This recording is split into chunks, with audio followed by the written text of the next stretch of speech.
રાજસ્થાન અને અરબી સમુદ્રની આસપાસ અપર એર સાયક્લોનિક સર્ક્યુલેશન તેમજ ટ્રફ સહિત એક સાથે 3 સિસ્ટમ સક્રિય થતા સોમવારે સાંજે અમદાવાદ શહેરમાં વાતાવરણમાં પલટો આવ્યો. મિની વાવાઝોડું ત્રાટક્યું. 40 કિલોમીટરની ઝડપે પવન ફૂંકાવાની સાથે ધૂળની ડમરી ઉડી. તોફાની પવનના કારણે શહેરમાં 75 વૃક્ષો ધરાશાયી થયા. તો શ્યામલ પાસે એક તોતિંગ સહિત 2 હોર્ડિંગ્સ તૂટી પડ્યા. દરિયાપુર વિસ્તારમાં વૃક્ષ પડતા એક વ્યક્તિનું મોત થઈ ગયું. અન્ય એક વ્યક્તિની હાલત ગંભીર છે. સાથે જ વૃક્ષ ધરાશાયી થતા અનેક વાહનોને પણ નુકસાન થયું. આ સાથે ઉસ્માનપુરા, આંબલી, મીઠાખડી, મણિનગર, નરોડા, બોડકદેવ, શાહીબાગ, ચાંદખેડા, કાંકરિયા સહિતના વિસ્તારોમાં પણ વૃક્ષો ધરાશાયી થવાની ઘટના બની. આ મધ્ય ઝોનમાં 10, પૂર્વ ઝોનમાં 6, પશ્ચિમ ઝોનમાં 16 સ્થળોએ વૃક્ષ પડ્યા. ઉત્તર ઝોનમાં 21 અને દક્ષિણ ઝોનમાં 9 સ્થળોએ વૃક્ષ ધરાશાયી થયા છે. જો કે 48 સ્થળોએ પડેલા વૃક્ષ અને ડાળીઓનો નિકાલ કરવામાં આવ્યો અને હજુ પણ 38 જગ્યાએ વૃક્ષો હટાવવાની કામગીરી ચાલુ છે. મોડી રાત્રે વરસાદ વરસતા અનેક વિસ્તારોમાં પાણી ભરાઈ ગયા. કેશવબાગ વિસ્તારમાં વરસાદના વિરામ બાદ પણ પાણી ભરાયેલા છે, જેના કારણે વાહન ચાલકો પરેશાન થઈ રહ્યા છે. જો કે હજુ પણ 3 દિવસ સિસ્ટમની અસર રહેવાની હોવાથી 1 ઇંચથી વધુ વરસાદ વરસી શકે છે. અમદાવાદ શહેરમાં સોમવારની સાંજે મિની વાવાઝોડું ત્રાટક્યું.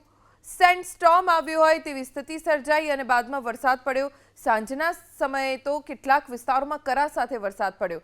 પવન ખૂબ તેજ ફૂંકાયો. પરિણામે આવ્યું કે કેટલાય વિસ્તારોમાં મોટા મોટા વૃક્ષો જમીનદોસ્ત થઈ ગયા, જેના કારણે વાહનોને પણ નુકસાન થયું છે. એક વ્યક્તિના મૃત્યુના પણ સમાચાર પ્રાપ્ત થયા છે અને હજી આજે પણ યલો એલર્ટ અમદાવાદ અને તેની આસપાસના વિસ્તારોમાં જાહેર કરવામાં આવ્યું છે. એટલે આજે પણ અમદાવાદમાં અલગ અલગ વિસ્તારોમાં વરસાદ વરસવાની શક્યતા હવામાન વિભાગે વ્યક્ત કરી છે. 38 સ્થળ એવા છે કે જ્યાં હાલ વૃક્ષોના નિકાલની અને ડાળીઓના નિકાલની કામગીરી શરૂ કરી દેવામાં આવી છે. અમદાવાદમાં ગઈકાલે જે તોફાની પવન સાથે વરસાદ વરસ્યો હતો તેને લઈને અમદાવાદના અનેક વિસ્તારમાં જે ઘટાદાર ઝાડ પડવાની જે ઘટનાઓ છે તે સામે આવી છે.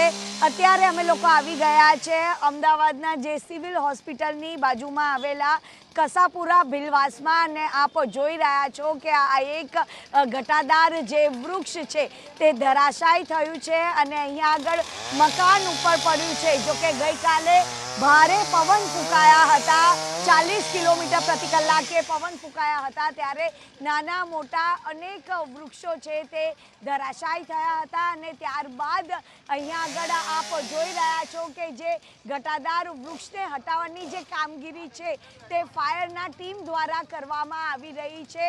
સદનસીબે કોઈ જાનહાનિ નથી થઈ, કોઈને ગંભીર ઈજા નથી થઈ, પરંતુ આ આખું જે ઝાડ છે તે ઘરની અંદર પડ્યું હતું અને એટલા જ માટે ખાસ કરીને ફાયર વિભાગની જે ટીમ છે તે અત્યારે આ જે વૃક્ષ જે ધરાશાયી થયું છે તેને હટાવવાની જે કામગીરી છે તે અહીંયા આગળ કરવામાં આવી રહ્યો છે. કારણ કે અહીંયા આગળ જે ઘરમાં 2 થી 4 સભ્યો અહીંયા રહેતા હતા અને રાત્રે જે એકાએક તોફાની પવન સાથે જે વરસાદ આવ્યો હતો તે જ સમય દરમિયાન આ જે ઘટના બની હતી અને અત્યારે ફાયરની જે ટીમ છે તે અત્યારે વૃક્ષ હટાવવાની જહેમત ઉઠાવી રહ્યું છે. કેમેરામેન પિયુષ દેવા સાથે રાજલ બારોટ, ABP અસ્મિતા, અમદાવાદ. અમદાવાદ શહેરમાં ગઈકાલે ભારે પવન સાથે પડેલા વરસાદમાં નાના મોટા એવા અનેક ઝાડ પડવાની ઘટના સામે આવી છે. ત્યારે અત્યારે અમે લોકો આવી ગયા છે અમદાવાદના આ દરિયાપુર વિસ્તારમાં, જ્યાં નવગણીની જે ખડકી છે તે અહીંયા આગળ આવેલી છે અને અહીંયા આગળ જ એક વિશાળકાય એક ઝાડ હતું જે રાતના 11 વાગે પડ્યું હતું અને આ ઝાડ પડવાથી એક વ્યક્તિનું મૃત્યુ થયું છે અને એક વ્યક્તિ ગંભીર ઘાયલ છે. તેની સાથે જ આપ જોઈ રહ્યા છો અહીંયા આગળ વાહન પાર્ક કર્યા છે. અહીંયા આગળ 10 થી પણ વધુ વાહનોને નુકસાન પહોંચ્યું છે. જોકે વરસાદ આવવાના કારણે અને ભારે પવન ફૂંકાવાના કારણે ગઈકાલે અમદાવાદ શહેરમાં હોર્ડિંગ્સ પડવાની ઘટનાઓ બની છે.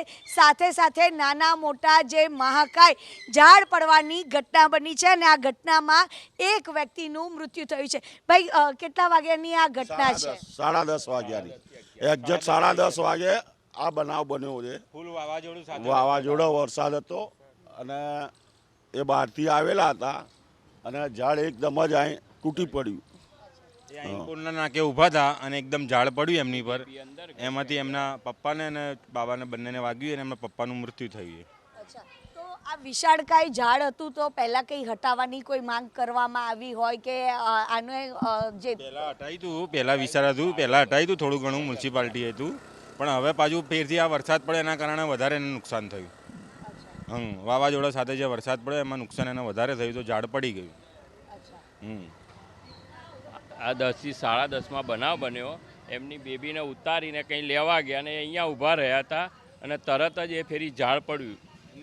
હા, એમની રિક્ષા શું દબાઈ. નામ હતું? સુરેશભાઈ સથવારા કડિયા. હા, ઘટના સ્થળે જ મોત થઈ. આ ઘટના સ્થળે અમે લોકો આવીને પછી આખું આ ઝાડને છે ને ફેંક્યું અને પછી અમને બહાર કાઢ્યા એમને. હા, અહીંયા આગળ પાર્ક થયેલા વાહનોને પણ ભારે નુકસાન. નુકસાન થયું છે. આ બધી ગાડીઓનું નુકસાન થયું છે. હા, તો આપ જોઈ રહ્યા છો કે અહીંયા આગળ આ દરિયાપુરમાં એક મહાકાય ઝાડ હતું અને આ ઝાડ પડવાની જે ઘટના બની છે તેના કારણે અહીંયા આગળ એક વ્યક્તિનું મૃત્યુ થયું છે જે રિક્ષામાં હતી. જો કે રિક્ષાને પણ કચણ ઘાણ બોલાઈ ગયું છે કારણ કે જે રીતે ગઈકાલે ભારે પવન સાથે વરસાદ વરસ્યો હતો અને નાના મોટા એવા અનેક ઝાડ પડવાની ઘટના બની હતી, પરંતુ દરિયાપુરમાં ખાસ કરીને આ ઝાડ પડવાના કારણે એક વ્યક્તિનું મૃત્યુ થયું છે. કેમેરામેન રાજ ભાવસાર સાથે રાજલ બારોટ, ABP અસ્મિતા, અમદાવાદ.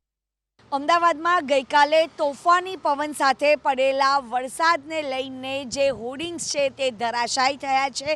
અત્યારે અમે લોકો આવી ગયા છે અમદાવાદના એરપોર્ટ પાસે આવેલા આઇકોનિક રોડ પર અને આપ જોઈ રહ્યા છો અહીંયા આગળ નાની મોટી અનેક દુકાનો આવી છે ને દુકાન ઉપર જે હોર્ડિંગ્સ લગાવવામાં આવ્યું હતું એ હોર્ડિંગ્સ છે તે ધરાશાયી થઈ ગયું છે.